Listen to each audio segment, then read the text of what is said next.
Before we begin, I want you to think about something deeply personal.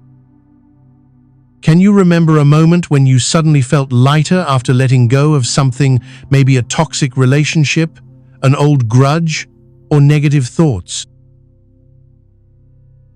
Drop a comment below and share that moment with us.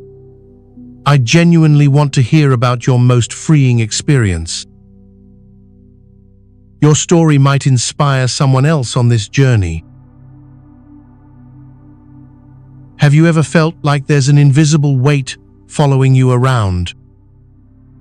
Like the same old patterns keep repeating, the same conflicts, the same pain, no matter how hard you try to change.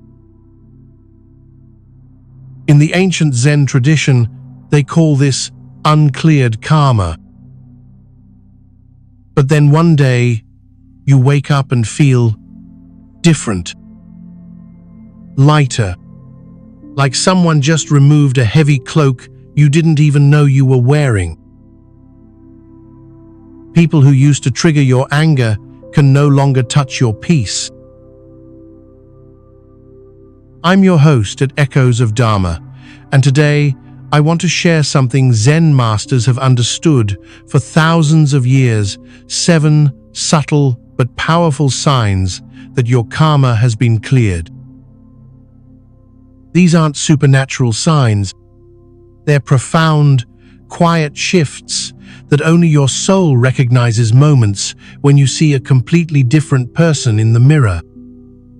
Someone no longer bound by old wounds, no longer reactive to every trigger. That feeling of freedom you just thought about? That's exactly the taste of cleared karma. In this video, we'll explore each sign through ancient Zen stories and insights that could change your life. We're not talking about quick fixes, we're talking about a fundamental shift in how you exist in the world. But first, there's something strange that happens when karma begins to dissolve, something most people completely misunderstand. They think it's loneliness, but it's actually freedom. Do you want to know how this first sign could completely transform the way you see inner peace? Let's start with the first signal that many people fear, but it's actually the key to liberation. Picture this. You're sitting alone in your room, no phone buzzing, no TV playing, no music filling the space. Just silence. How does that make you feel? Most people today are terrified of silence because they mistake it for emptiness.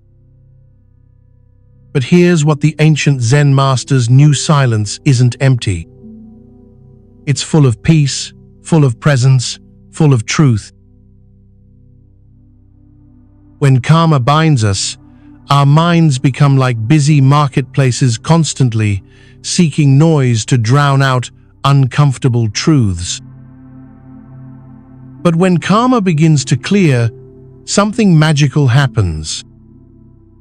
Silence stops feeling like a void and starts feeling like home.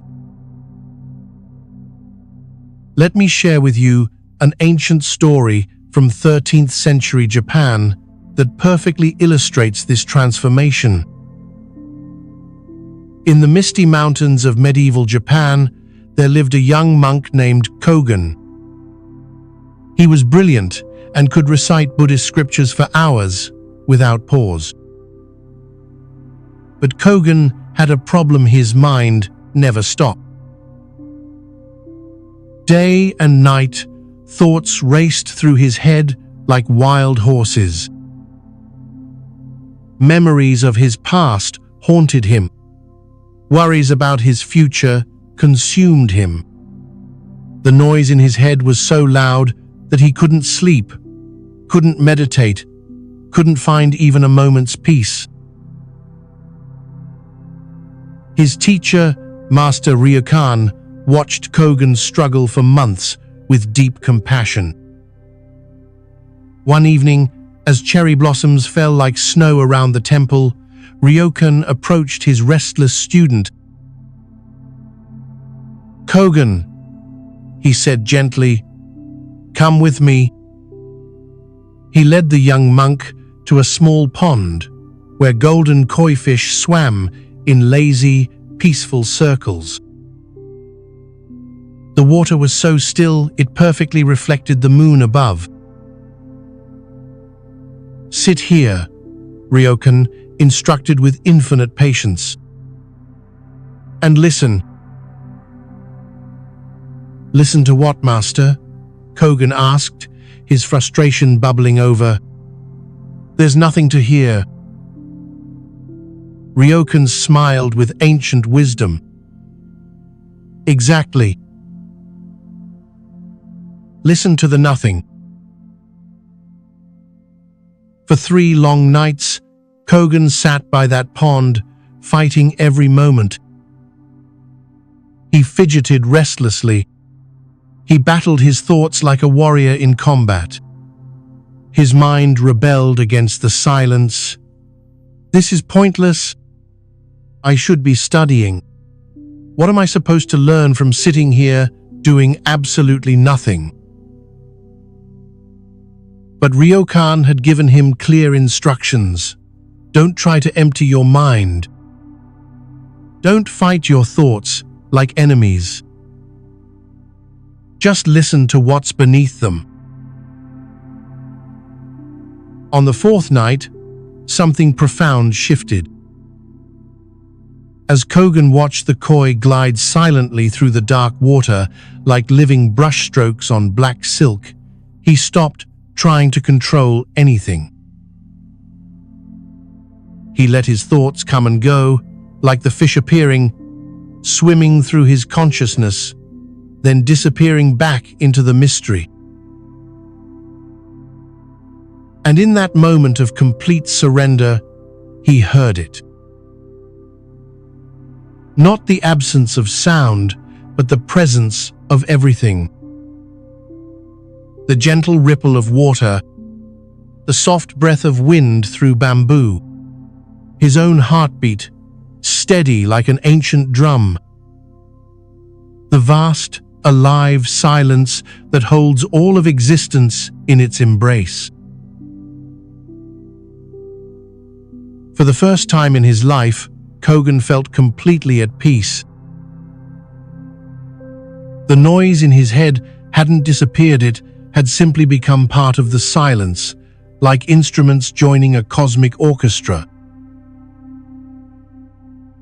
He realized he had been afraid of silence because he thought it meant being alone with his pain.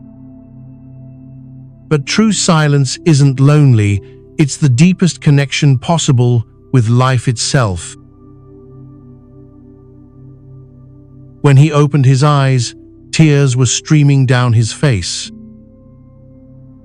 Not tears of sadness, but tears of recognition. He had found his sanctuary. This story contains profound Zen wisdom that can transform your relationship with silence forever. In Zen Buddhism, there's a concept called Buddha nature, the idea that every being already possesses perfect peace and wisdom. It's not something you need to create or achieve.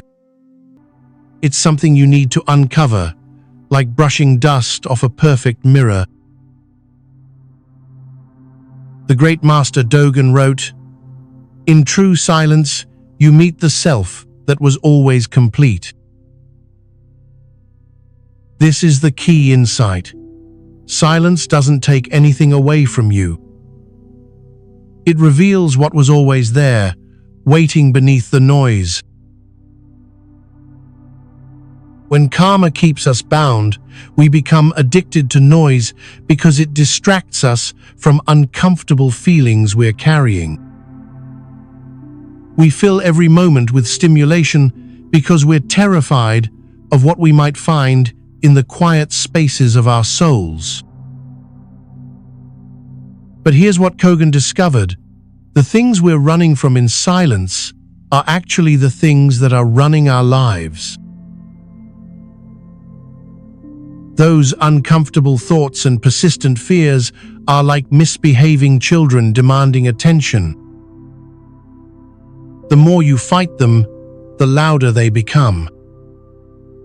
But when you stop feeding them with resistance, they naturally settle down, like muddy water becoming clear. This is why the first sign of cleared karma is that silence becomes comfortable. You're no longer afraid of your own company because you've made peace with everything inside you. The war is over. Here's a simple practice. Start with just 5 minutes a day. Find a quiet space and sit comfortably. Don't try to stop your thoughts or force anything to happen. Just breathe naturally and listen. Listen to the sounds around you, the rhythm of your breath, the beating of your heart. And yes, the thoughts in your head, but don't engage with them. Let them pass like clouds in an endless sky. If you find yourself getting anxious or restless, that's completely normal. That's just your karma showing you where you're still holding tension. Don't judge it, just notice it with gentle curiosity. The journey from noise to silence isn't about becoming a hermit. It's about finding that still point within yourself that no external chaos can disturb. It's about discovering that you are not your thoughts. You are the aware presence that observes all of those things with perfect peace. But here's something fascinating that happens once you become comfortable with silence. Seat completely changes how you handle life's biggest challenges. You stop reacting to every situation like an emergency. You start responding from calm wisdom instead of instant emotional reaction.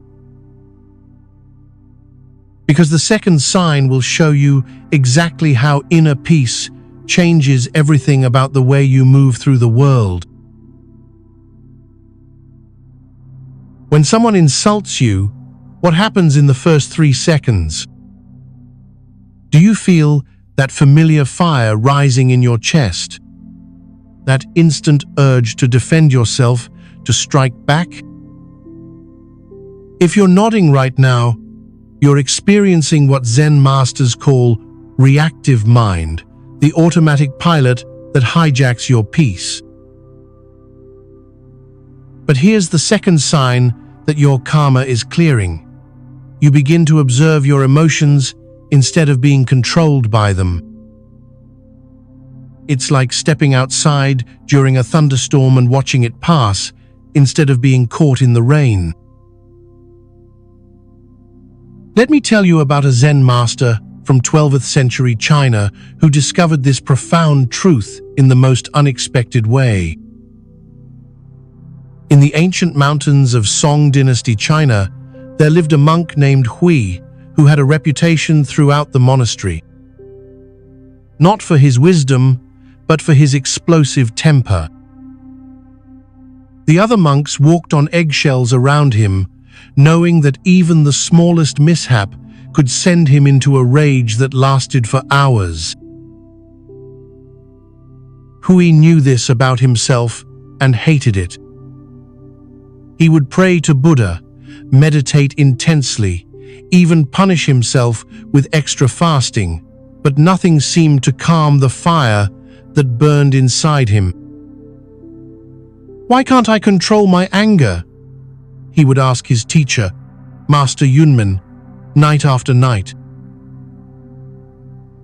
Yunmen would always give the same cryptic response: "Because you're trying to control the wind instead of understanding it." One scorching summer morning, Hui was carrying precious water to the meditation hall, water that had been carried up the mountain by hand, drop by precious drop. As he rounded the corner, another monk accidentally bumped into him. The pot crashed to the ground, and every single drop of that precious water was lost. In that moment, Hui felt the familiar explosion building inside him like a volcano about to erupt. His face turned red, his fists clenched, his whole body prepared for the rage that always came. But then something extraordinary happened. Instead of exploding, he paused. For the first time in his life, instead of being swept away by the anger, he found himself watching it. He observed the heat rising in his chest like steam from boiling water. He noticed his breathing becoming shallow. He felt his muscles tensing as if preparing for battle. But most remarkably, he realized that this anger was not him, it was something happening within him, like weather passing through the sky of his consciousness. The other monk was already on his knees, apologizing profusely, bracing for the explosion that always came.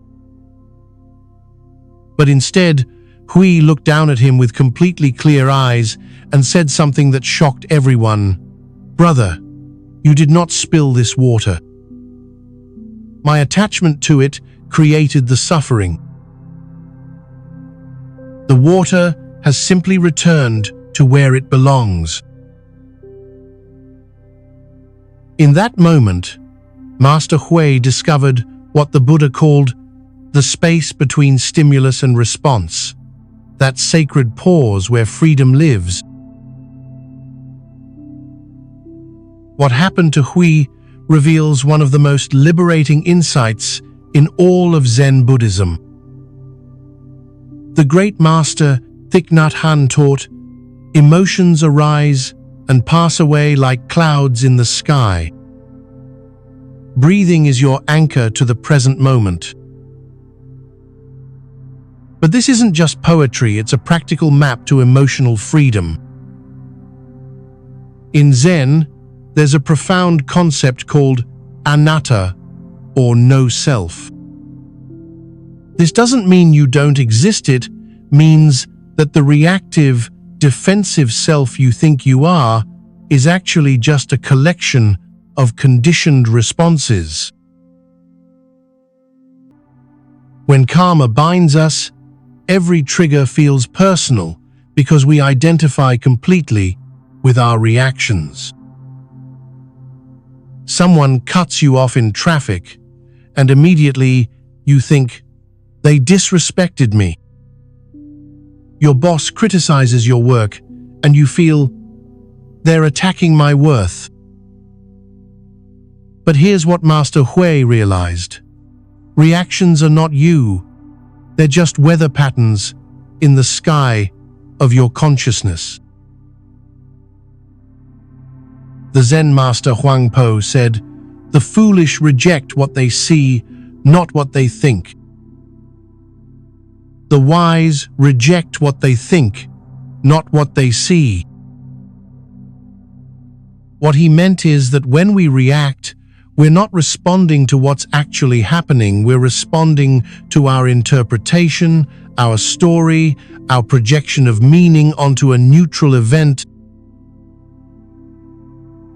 When Master Hui saw that spilled water, he could have told himself, "This careless monk has wasted precious water and disrespected my hard work." But instead, he saw the truth, water returning to earth, a moment of impermanence unfolding exactly as all moments do. The difference between these two perspectives is the difference between suffering and freedom. Now, you might be thinking, this sounds impossible. How can I pause when someone pushes my buttons? The reaction happens so fast. Here's the beautiful secret that Zen masters discovered. You don't need to stop the reaction from arising. You just need to stop identifying with it completely. It's like the difference between being caught in a river's current and standing on the riverbank watching it flow. Master Yunmen taught his students the Zen pause. When you feel that familiar trigger, anger, hurt, defensiveness, take 3 conscious breaths before you respond.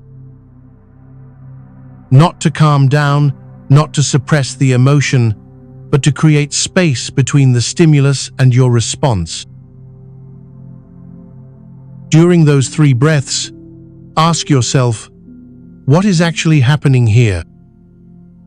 Not what you think it means, not what story you're telling yourself, but what is objectively occurring.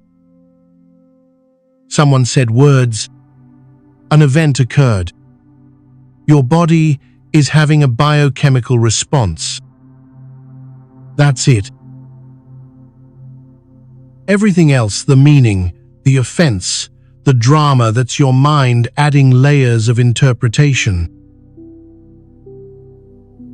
Here's what starts to happen when you practice this sacred pause.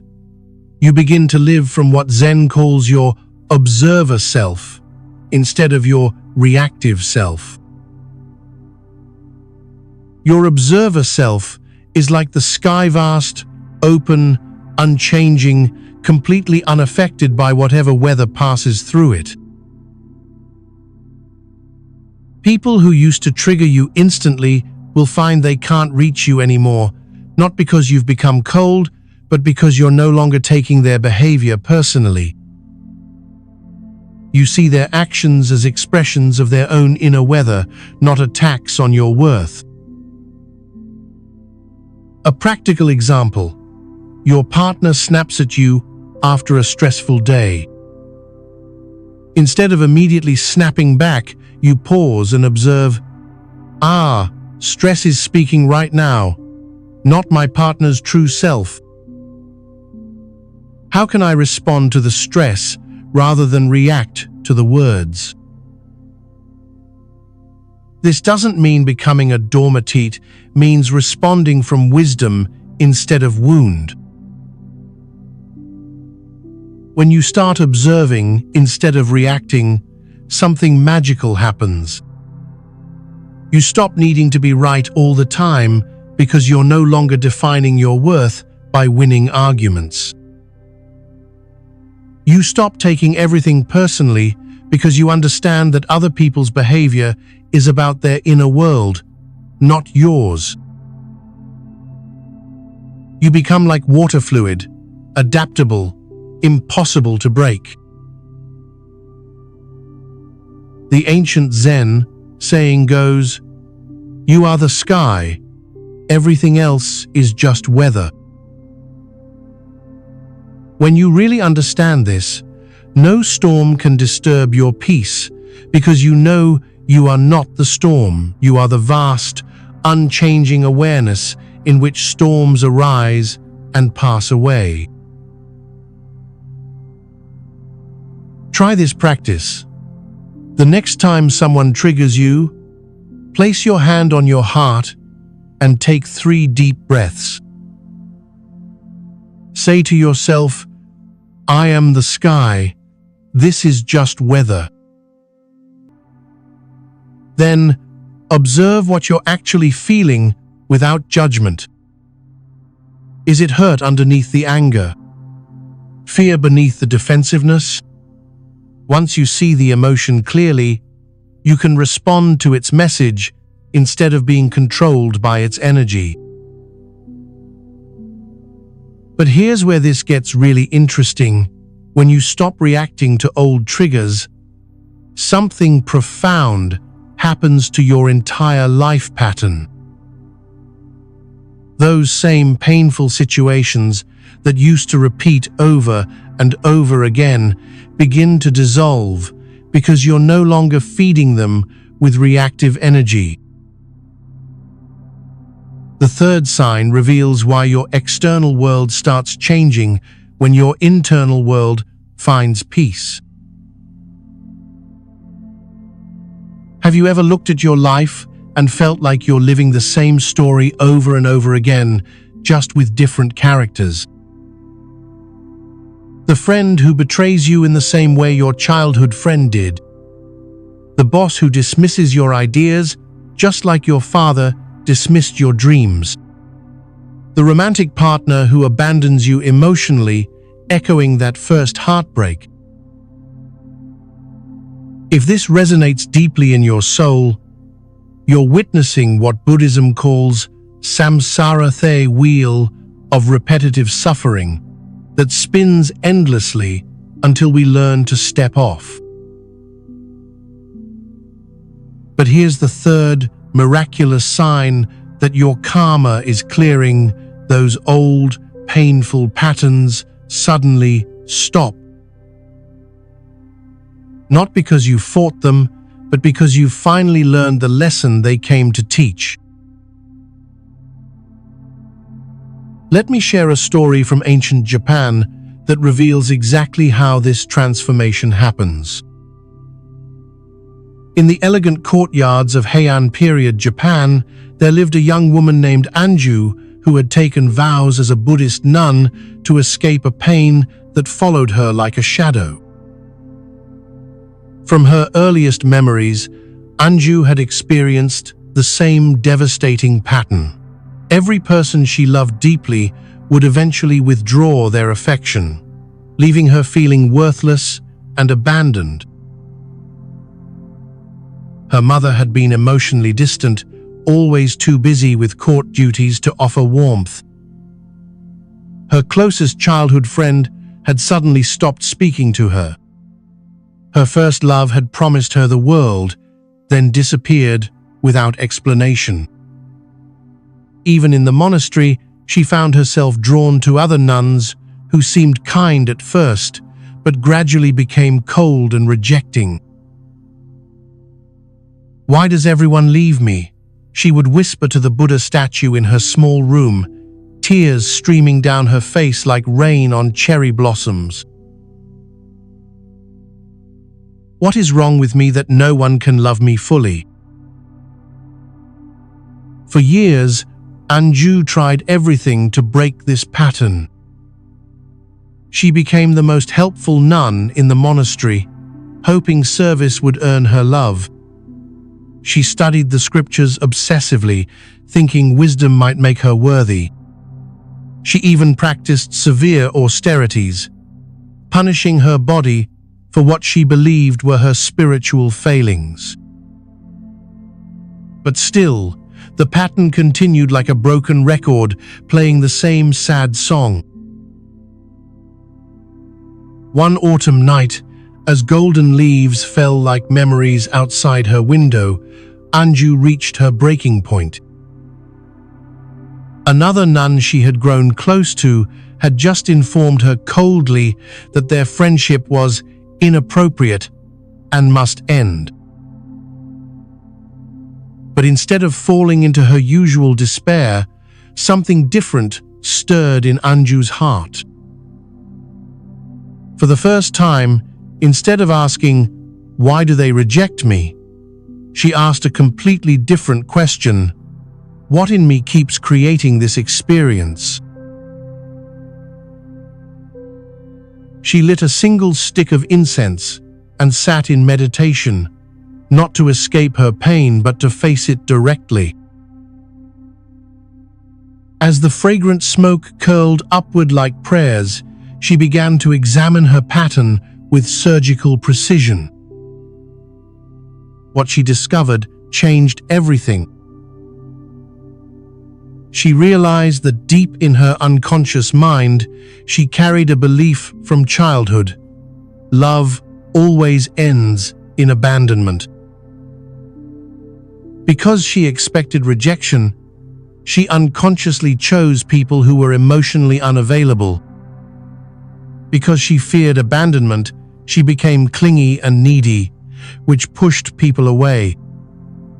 Because she believed she was unworthy, she accepted crumbs of affection and called it love.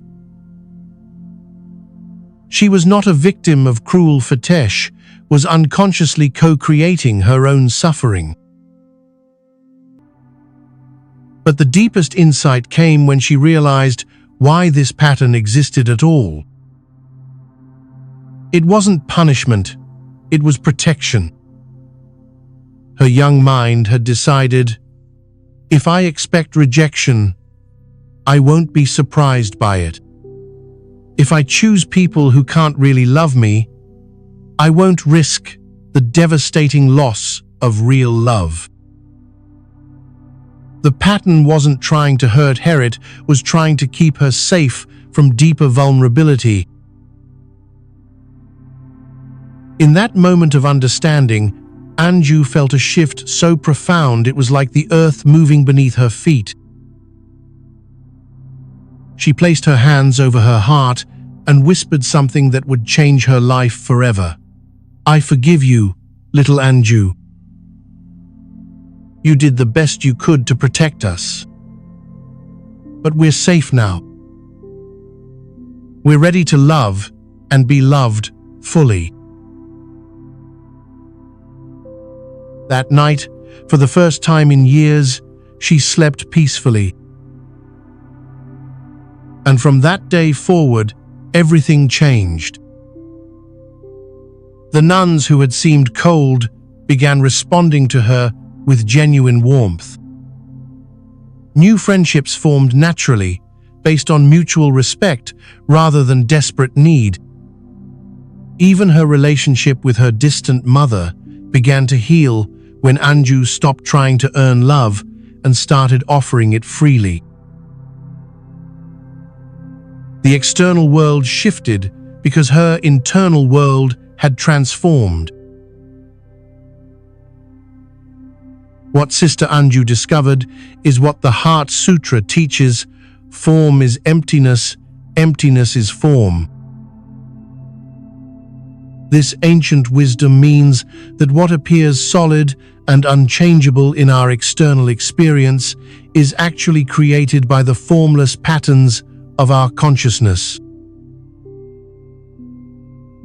In Zen Buddhism, we understand that repetitive life patterns are not random coincidences. They're the outer manifestation of unresolved inner conflicts. The Buddha taught that we suffer not because of what happens to us, but because of our relationship to what happens to us. When we change that relationship internally, the external patterns must shift to match our new inner reality. Master Dogen wrote, "To study the Buddha way is to study the self. To study the self is to forget the self." What he meant is that when we truly understand the unconscious patterns driving our lives, we naturally release our grip on them. We stop being the victim of our own unconscious programming and become the conscious creator of our experience. The key insight that transforms everything is this: patterns repeat not to punish us, but to heal us. Every difficult relationship, every recurring challenge, every familiar disappointment is your soul's way of saying, there's still something here that needs your attention and love. The pattern continues until the lesson is complete, until the wound is healed, until the unconscious becomes conscious. Here's a powerful practice that Zen masters have used for centuries. Take out a journal and write about the 3 most painful experiences in your relationships: romantic, family, or friendship. Don't focus on what others did wrong, but look for the common threads in your own responses. What beliefs about yourself or love do these experiences seem to confirm?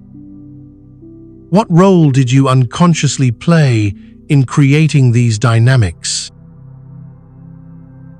For example, if you keep attracting partners who are emotionally unavailable, ask yourself, what do I believe about love that makes unavailable people feel familiar or safe? If you repeatedly experience workplace conflicts, explore, what wound from my past makes me expect criticism or rejection? The pattern always points back to an unhealed place in your own heart that's asking for attention. But here's the crucial part: when you recognize a pattern, don't judge it. Don't make yourself wrong for unconsciously creating these experiences.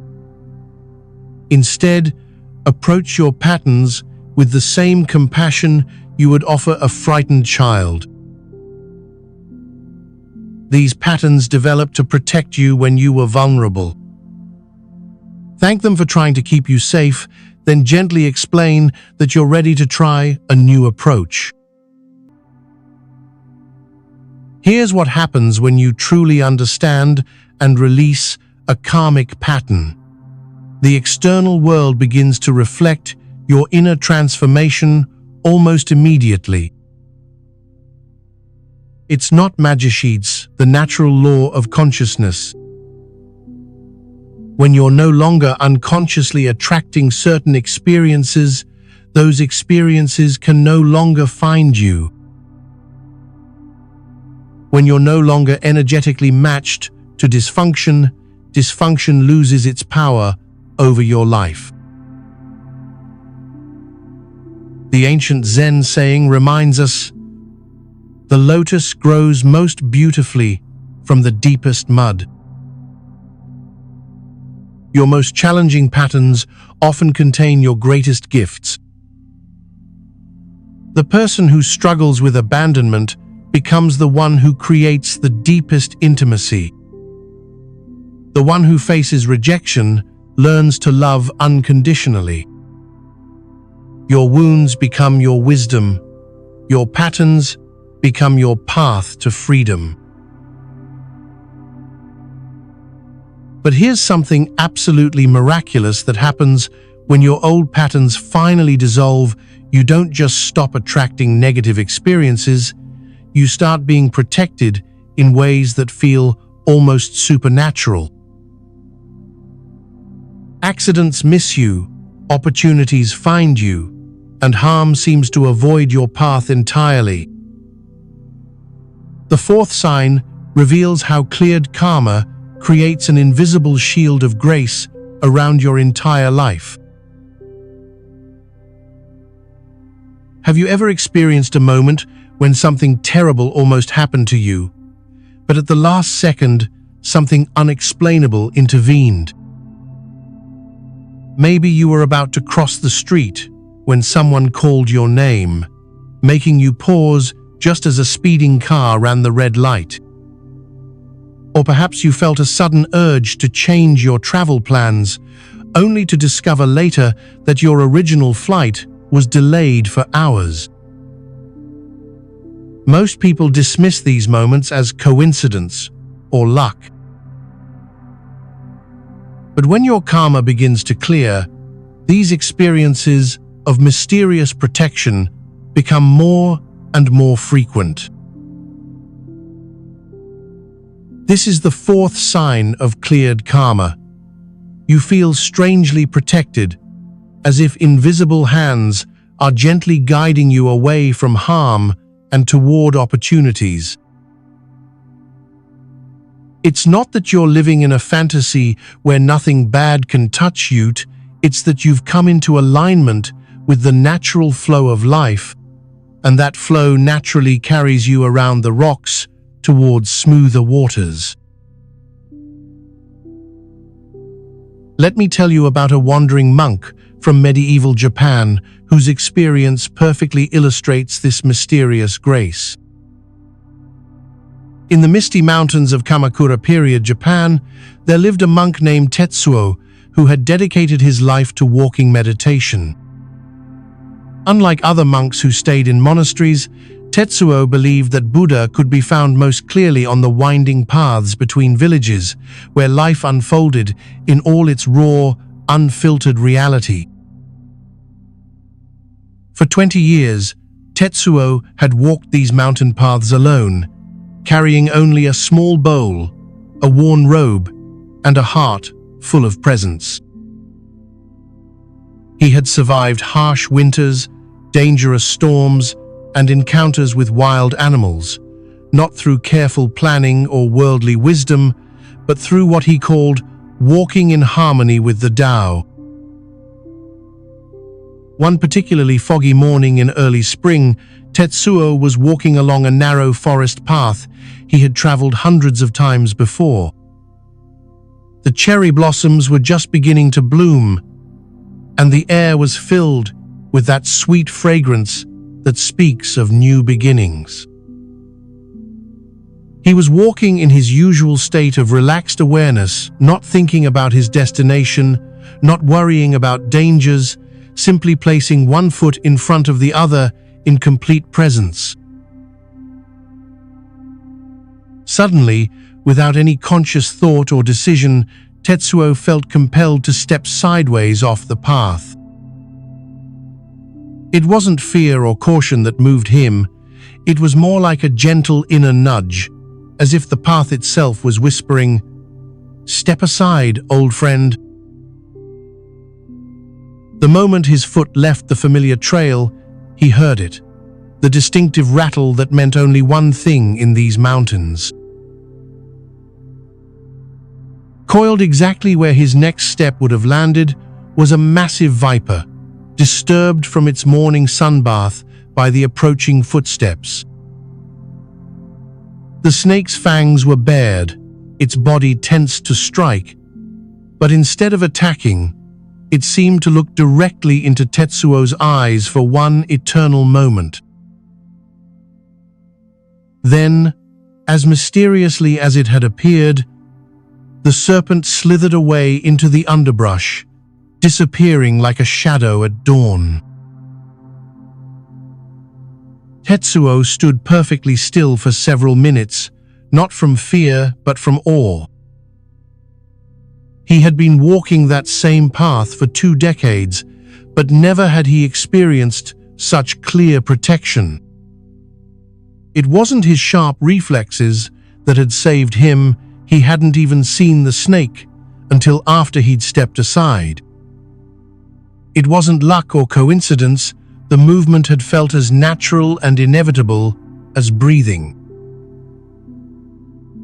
Something beyond his conscious mind had guided him to safety with such gentle precision that he barely noticed it happening. As he continued his journey, Tetsuo reflected on what had just occurred. He realized that this wasn't the first time such mysterious protection had manifested in his life. There was the time he'd felt drawn to take shelter in a cave just before a landslide blocked the path he'd been walking. The morning he'd overslept for the first time in years, only to learn that bandits had attacked the road at exactly the time he would have been traveling. The countless times he'd found food when hungry, shelter when cold, and safety when danger lurked nearby. But it was only now, in this moment of crystal clarity, that he understood what was really happening. By living in complete presence, without grasping for outcomes or fighting against the natural flow of life, he had aligned himself with what he called the protecting wisdom of the universe. He wasn't being protected because he was special or holy. He was being protected because he was no longer creating obstacles to protection through fear, resistance, or unconscious karma. What Master Tetsuo experienced reveals one of the most mysterious and beautiful aspects of cleared karma. In Zen Buddhism, when we speak of being protected, we're not talking about a personal deity watching over us like a bodyguard. We're talking about what the ancient master Bankei called the unborn Buddha mind, the natural intelligence of life itself that flows through all things when we stop obstructing it with our fears and desires. Bankei taught, the unborn mind is not deluded, and in that freedom, life naturally protects itself. This means that when your consciousness is clear of karmic debris, when you're not constantly generating resistance, fear, and struggle, you become transparent to the natural flow of existence. And this flow always moves toward harmony, balance, and protection of what serves the greater good. Think of it this way. When a river is dammed up with rocks and debris, the water becomes turbulent, chaotic, and destructive. But when the river runs clear and free, it naturally flows around obstacles, finding the path of least resistance while carrying everything forward with grace. Cleared karma makes you like that clear river, no longer fighting the current of life, but flowing with it in perfect harmony. The great Zen master Yunmen said, "Every day is a good day." This wasn't naive optimism, it was recognition that when we align with reality as it is, rather than demanding it be what we think it should be, every moment contains exactly what we need for our highest good.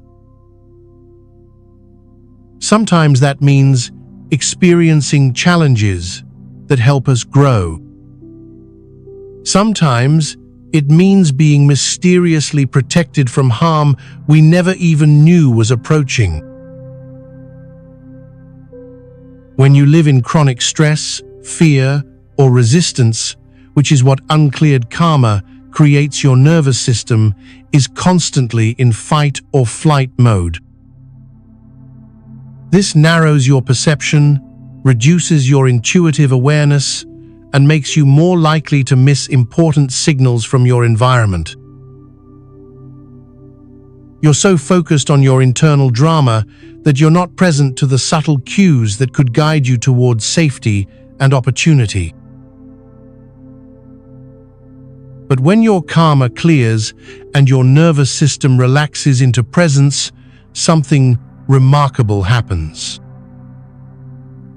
Your awareness expands dramatically.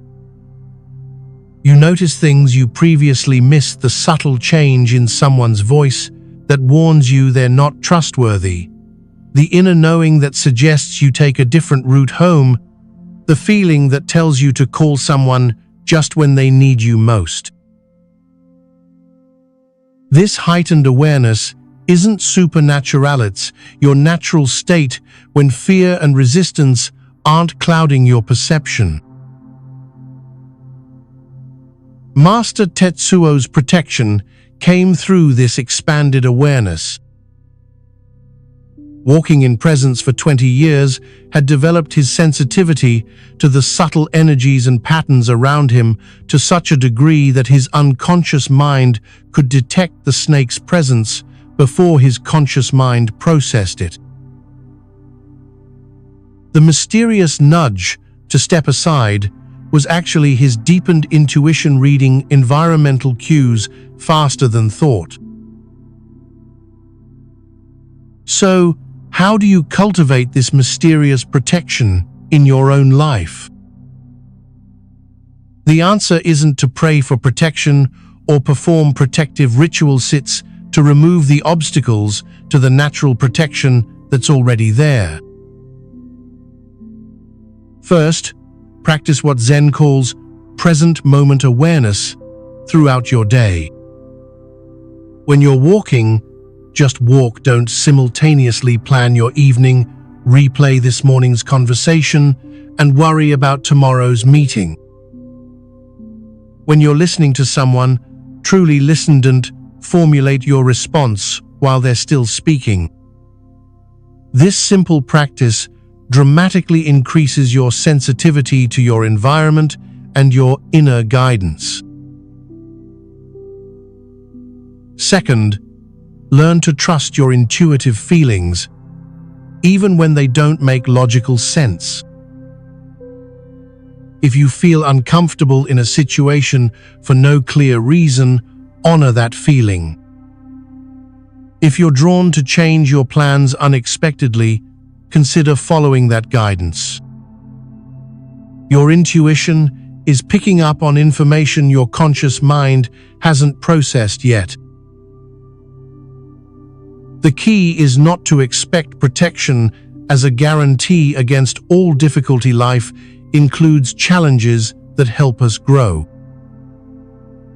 Rather, trust that when you align with presence and let go of the need to control everything, you become a clear channel for life's natural intelligence to work through you. Sometimes that intelligence protects you from harm, sometimes it guides you toward opportunities, and sometimes it gives you exactly the challenge you need to discover your strength. But here's something even more beautiful than feeling protected yourself. When your karma clears and your inner peace becomes stable, something magical happens to everyone around you. People begin responding to you differently. Even difficult people seem to soften in your presence, and conflicts start resolving without effort on your part. The fifth sign reveals how your inner transformation becomes contagious, creating ripples of peace that extend far beyond your own life.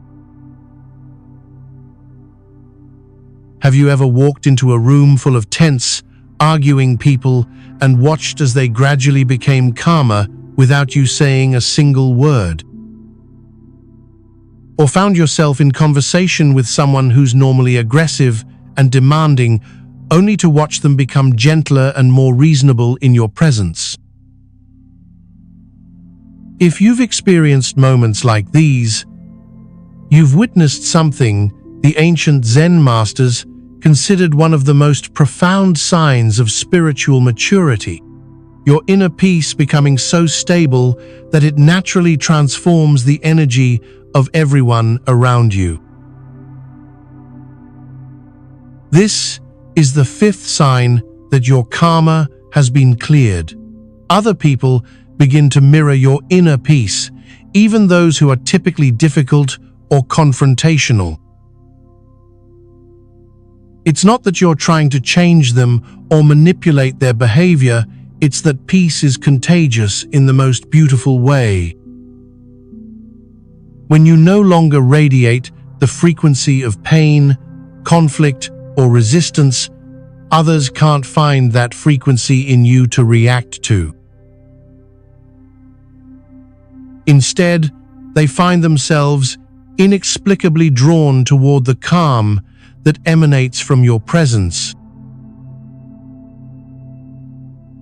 Let me share with you a story from Yuan Dynasty China that perfectly illustrates this mysterious power of peaceful presence.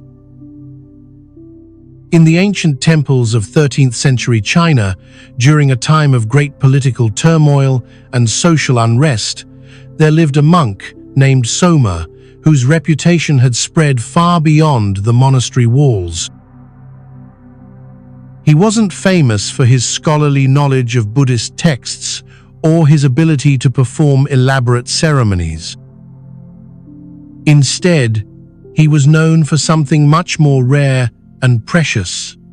Wherever Soma went, conflict seemed to dissolve like mist in the morning sun. Visitors would come to the monastery carrying heavy burdens of anger, grief, and frustration from the chaos of the outside world. They would arrive shouting complaints about corrupt officials, unfair treatment, or betrayals by friends and family. The other monks would try to counsel them with wise words, and logical arguments, but often these efforts only seemed to fuel the visitor's agitation. Then Soma would quietly enter the room. He never raised his voice or offered profound teachings. He didn't try to solve their problems or convince them to see things differently.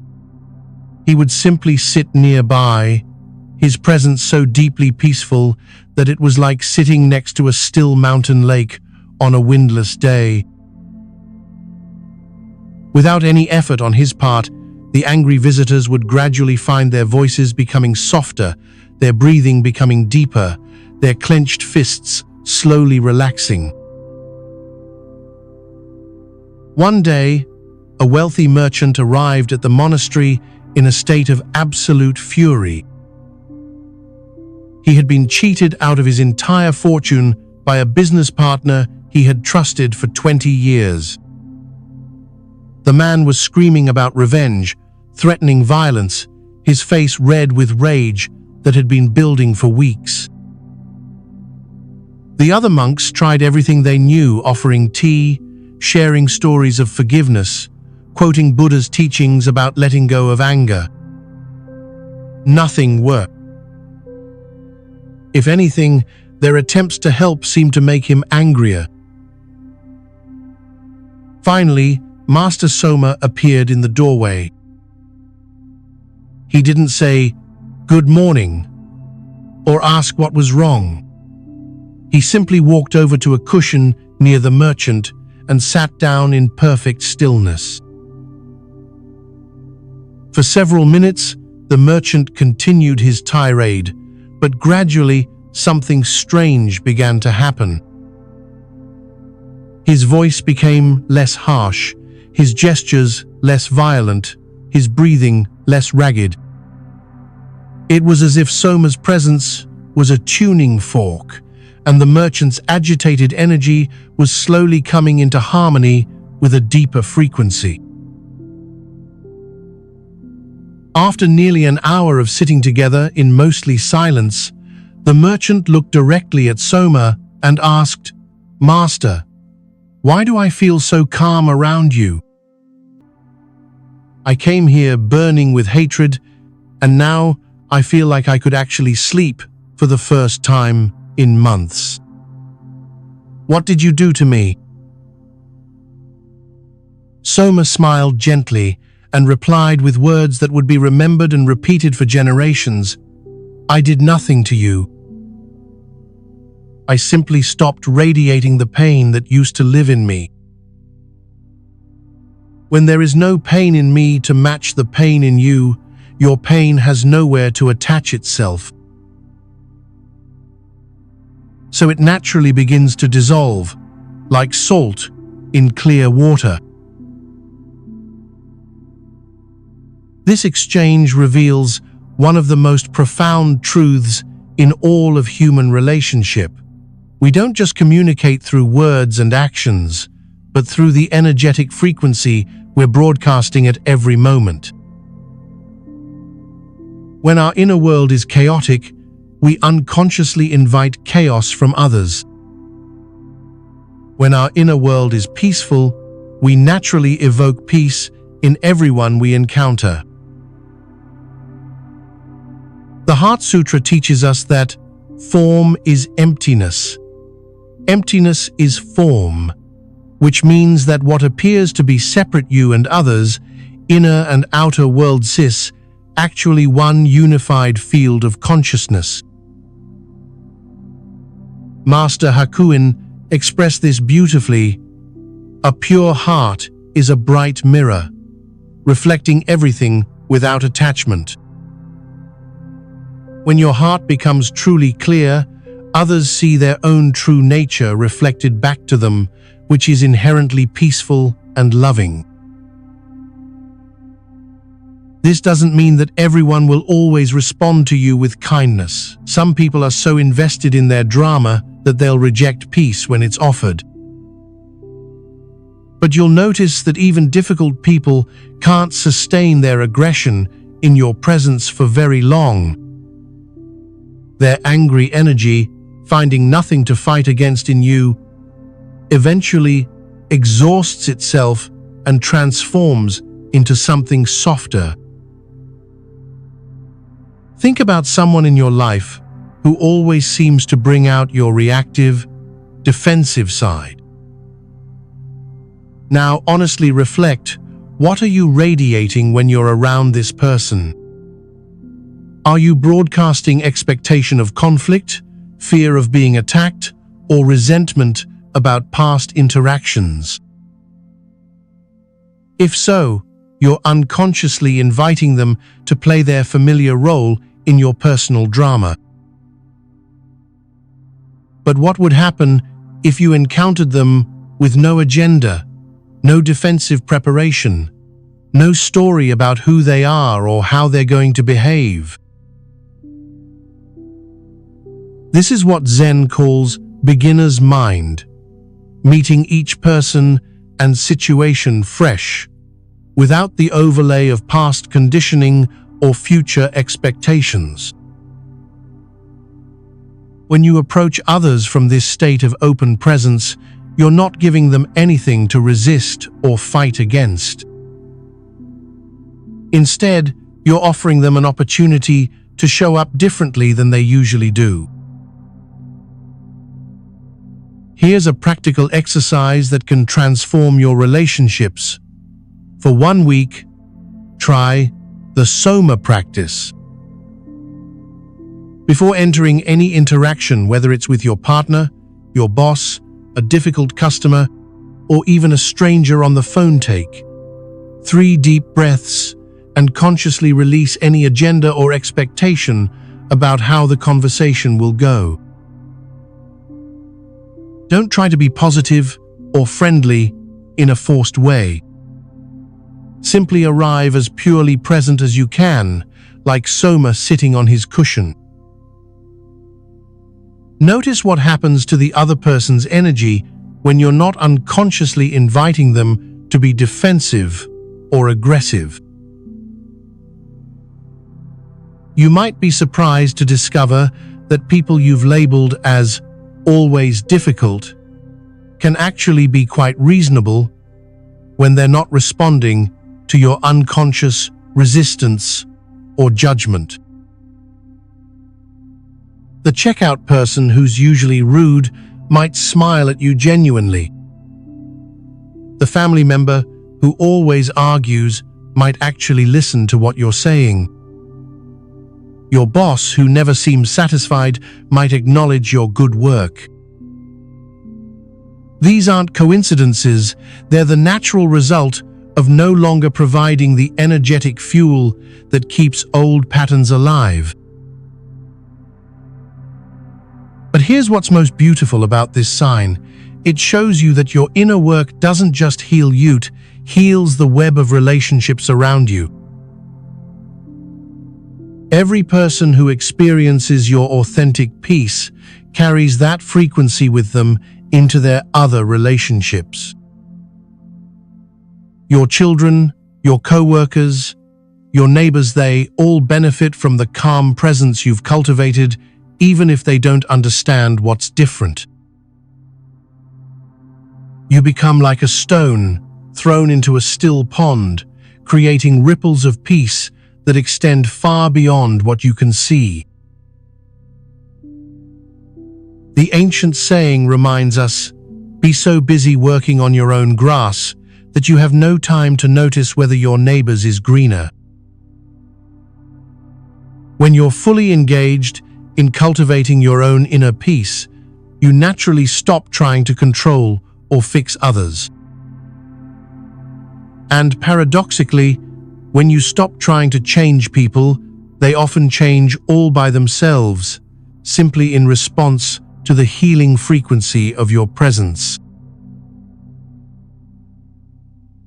But here's where this gets even more amazing: when you stop chasing external validation and approval, when you no longer need others to behave in certain ways for you to feel okay, something miraculous happens to your entire relationship with desire itself.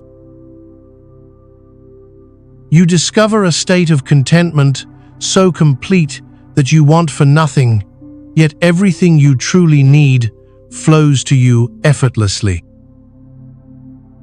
The sixth sign reveals this beautiful paradox of letting go and receiving. What if I told you that the moment you stop desperately wanting something is often the exact moment it appears in your life? Not because you've given up or stopped caring, but because you've finally stepped out of your own way. Most people spend their entire lives pushing against closed doors, exhausting themselves trying to force outcomes through willpower and manipulation. But there's a profound paradox that runs through the heart of existence. The more desperately we grasp, the more surely things slip through our fingers like water. And the more completely we let go, the more abundantly life flows toward us. This is the sixth sign that your karma has cleared. You find yourself desiring nothing, yet everything you truly need comes to you with effortless grace. It's not that you become passive or stop having preferences, it's that you discover a state of such complete contentment that you no longer burn with restless hunger for what you don't have. And from this place of inner fullness, life begins to offer you gifts you never even thought to ask for. Let me share with you a story from Edo period Japan that perfectly captures this beautiful mystery. In the bustling merchant quarters of 17th century Tokyo, there lived a man named Jiro who had spent the first 40 years of his life in relentless pursuit of wealth. Every morning, he would wake before dawn to pray to every deity he could think of, begging for prosperity, for success, for the riches that always seemed just beyond his reach. He worked 18-hour days, 7 days a week, scheming and strategizing, cutting corners and making deals, convinced that if he just tried harder, wanted it more desperately, the universe would finally reward his efforts. But year after year, his businesses failed. His investments crumbled. His partnerships dissolved in bitterness and betrayal. Despite his endless efforts and burning ambition, Jiro remained as poor as the day he'd started, watching other men seemingly less intelligent and certainly less driven prosper, while he struggled to afford even simple meals. The more desperately he grasped for wealth, the more completely it eluded him. One particularly devastating morning, after losing his last remaining coins in a failed rice speculation, Jiro found himself sitting by the Sumida River, contemplating whether life was worth continuing. His hands were empty, his spirit was broken, and his faith in the possibility of abundance had died like a flame in the wind. In that moment of complete surrender, something inside him simply stopped. The frantic wanting, the desperate scheming, the endless mental calculations, all of it just ceased, like a machine finally running out of fuel. For the first time in decades, Jiro sat in perfect stillness without trying to get anywhere or achieve anything. He watched the river flow past without analyzing its commercial potential. He observed the cherry blossoms drifting on the water without thinking about how to monetize their beauty. He simply existed in the present moment without agenda, without hunger, without the burning need for life to be different than it was. And in that spaciousness, he felt something he hadn't experienced since childhood, complete peace with what is. As the sun began to set, painting the sky in shades of gold and crimson, Jiro realized he didn't want to move from this spot.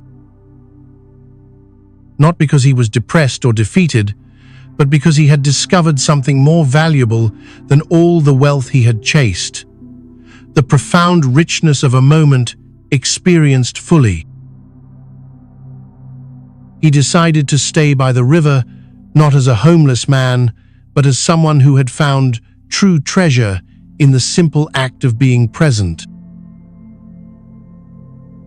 The next morning, an elderly fisherman approached Jiro and, seeing his peaceful demeanor, struck up a conversation.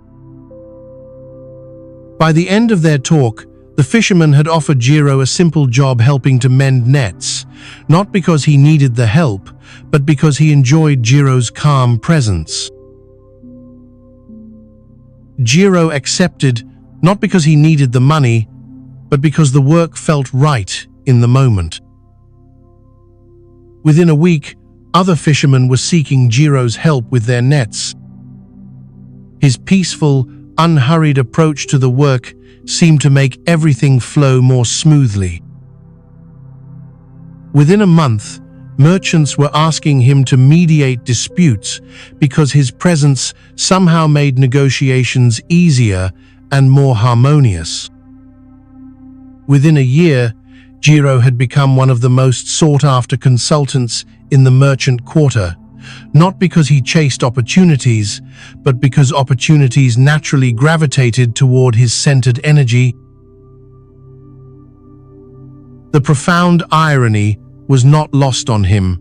Only when he completely stopped wanting wealth did wealth begin flowing to him effortlessly. But more importantly, he no longer needed it to feel complete. He had discovered that the abundance he had been seeking outside himself had been inside him all along, waiting patiently for him to stop running long enough to notice it.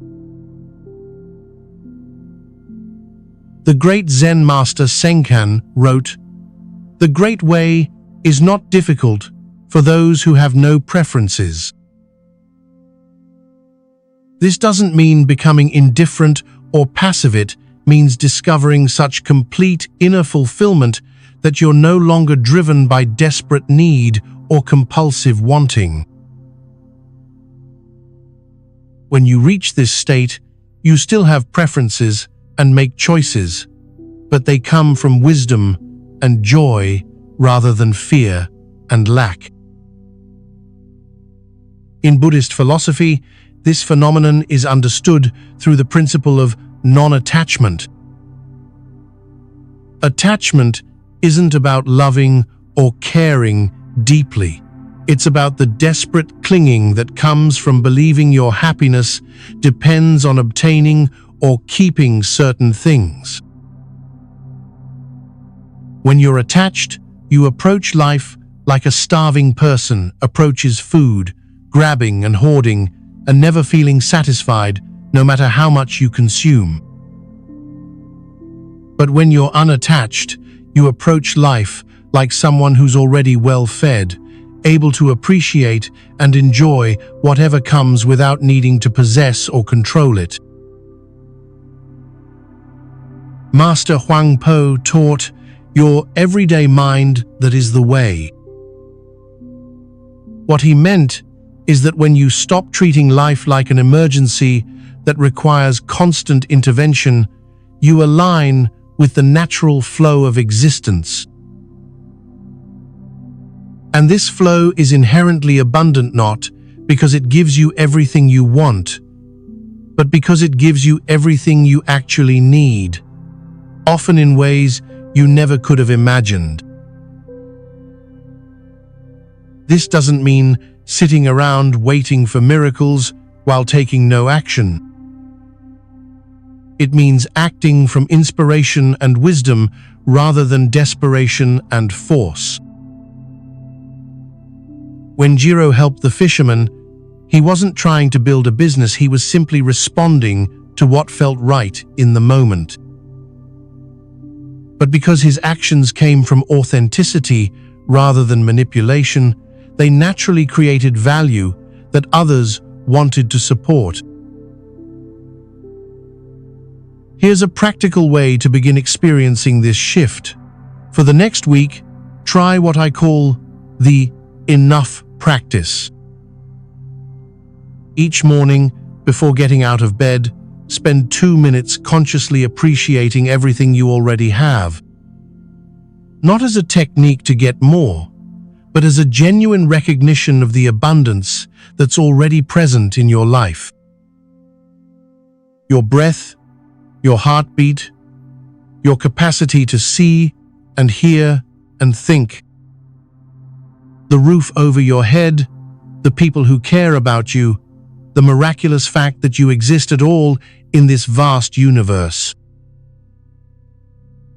Feel the fullness of what's already here before you start seeking what's missing.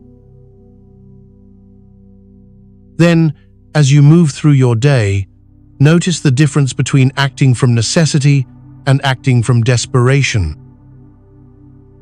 When you're hungry, eat but don't eat from the anxiety of future hunger. When you work, work fully but don't work from the fear of not being enough. When you love, love completely but don't love from the terror of being abandoned. Can you feel the difference in energy between these approaches? You might notice that when you stop pushing so hard, doors begin opening more easily. When you stop trying to impress people, they become more naturally drawn to you. When you stop chasing opportunities, they start presenting themselves. This isn't magic, it's the natural result of no longer creating resistance through desperate energy. Desperation repels what we want because it broadcasts the message that we believe in scarcity. Contentment attracts what we need because it broadcasts the message that we trust in abundance. But here's what's most important to understand. This isn't about using non-attachment as a strategy to get more stuff. That would just be another form of manipulation. True non-attachment means discovering that you're already so complete, so full, so inherently abundant that external circumstances can enhance your joy but never diminish your fundamental okayness. You desire nothing because you lack nothing. You grasp nothing because you already contain everything.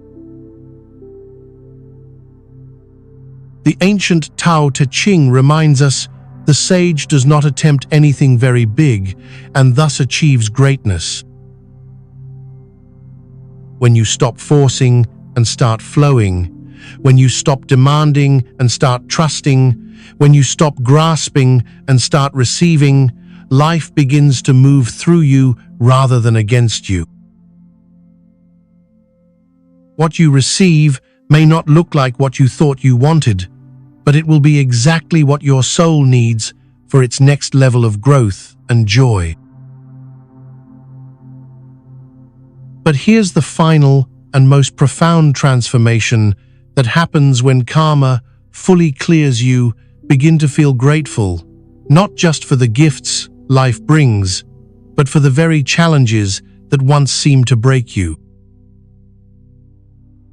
You start to see that even your deepest pain was actually your greatest teacher, guiding you toward the freedom you now embody. The seventh and final sign reveals how this ultimate shift in perspective completes the circle of awakening. There comes a moment in every awakened life when you turn back to look at the experiences that once shattered you, the betrayal that left you questioning love, the loss that drove you to your knees, The failure that made you doubt your worth, and, instead of feeling resentment or regret, you feel something that would have seemed impossible in your darkest hours: profound gratitude. Not because you enjoyed the suffering, not because you would choose to go through it again, but because you finally understand that your deepest wounds were actually your greatest teachers. Your harshest critics were your most effective coaches, and your most devastating losses were the doorways to your most authentic self. This is the seventh and final sign that your karma has completely cleared. You become genuinely grateful for the pain that woke you up. This isn't spiritual bypassing or forced positivity. It's the natural result of seeing your entire life story with clear eyes, understanding how every experience, no matter how difficult, was perfectly designed to bring you to this moment of inner freedom. Let me tell you about a nun from Ming Dynasty China whose journey embodies this ultimate transformation. In the misty mountains of 15th century China, there lived a woman named Yuna who had entered the Buddhist monastery not from spiritual calling, but from unbearable grief. At the age of 25, she had lost everything that defined her identity in a series of devastating events that unfolded like dominoes falling in slow motion. First, her beloved husband died suddenly in an accident, leaving her alone with their infant daughter. Then, a plague swept through their village, taking her child, her parents, and every person she had ever called family. Finally, bandits burned down their home and stole what little remained of her material possessions, leaving her with nothing but the clothes on her back and a heart so broken she wasn't sure it could continue beating. For 3 years in the monastery, Yuna carried her grief like a stone in her chest. She performed her duties mechanically, went through the motions of meditation and prayer, but inside, she was frozen in a winter that seemed to have no spring. Other nuns would try to comfort her with teachings about impermanence and letting go, but their words bounced off her pain like rain off stone. She wasn't angry at life or God, she was simply hollow, existing in a grey world where nothing seemed to matter because everything meaningful could be lost in an instant. One morning, as autumn leaves fell, like memories outside the meditation hall, something inside Yuna finally cracked open. She wasn't meditating or praying, she was simply sitting in her small room, staring at a shaft of golden sunlight streaming through her window, when a thought arose that changed everything. Who would I be if none of this had happened? The question hung in the air like incense, and as she contemplated it honestly, Yuna realized something profound. Before the losses, she had been sleepwalking through life, defined entirely by her roles and relationships. She was someone's wife, someone's daughter, someone's mother, but she had never asked who she was beneath all those identities. She had been kind but unconsciously so, loving but conditionally so, happy but dependently so. Her contentment had been built on the fragile foundation of having her life arranged exactly as she wanted it. But now, sitting in this moment of devastating emptiness, she discovered something that couldn't be taken away. A capacity for love that didn't depend on being loved back. a peace that didn't require perfect circumstances, a strength that had been forged in the very fire that had seemed to destroy her. The losses hadn't diminished her, they had revealed who she truly was, beneath all the temporary identities she had mistaken for herself. Over the following months, Yuna began to see her entire story differently. The husband she had lost had loved her so completely that he had shown her what unconditional love felt like, preparing her to offer that same love to everyone she encountered. The child who had died so young had taught her that love doesn't end with death, it transforms into something eternal that no circumstance can touch. Even the bandits who had taken her possessions had inadvertently freed her from the illusion that security could be found in external things. Each loss, she realized, had stripped away something false to reveal something true. Each pain had cracked her heart open wider, making room for a compassion she never could have accessed while her life was comfortable and predictable.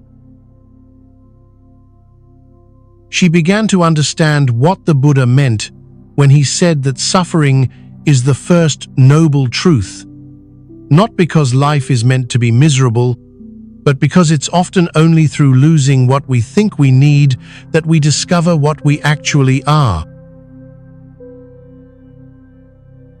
One evening, as she sat in meditation during the anniversary of her husband's death, a date that had once filled her with dread, Yuna found herself whispering words that surprised her with their sincerity. "Thank you. Thank you for loving me enough to show me this path.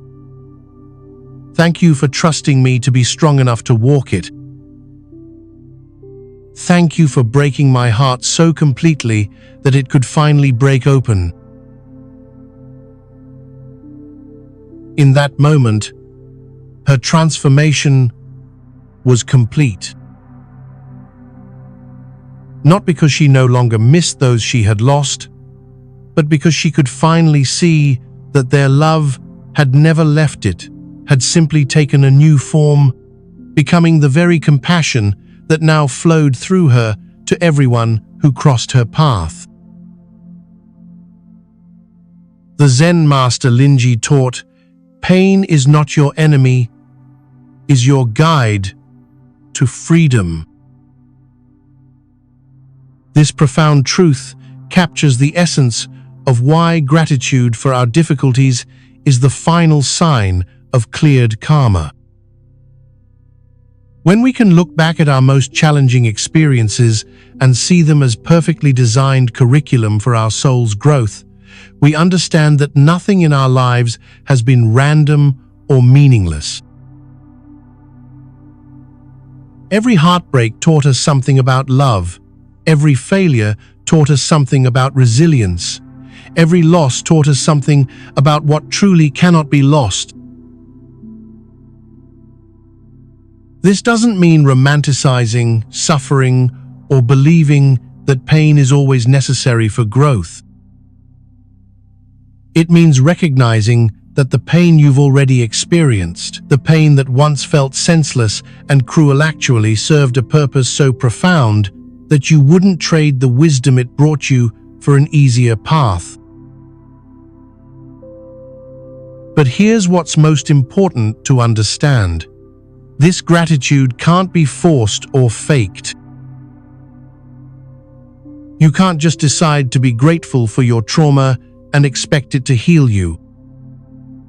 This kind of authentic appreciation only emerges naturally when you've done the deep work of processing your experiences, learning their lessons, and integrating their gifts into your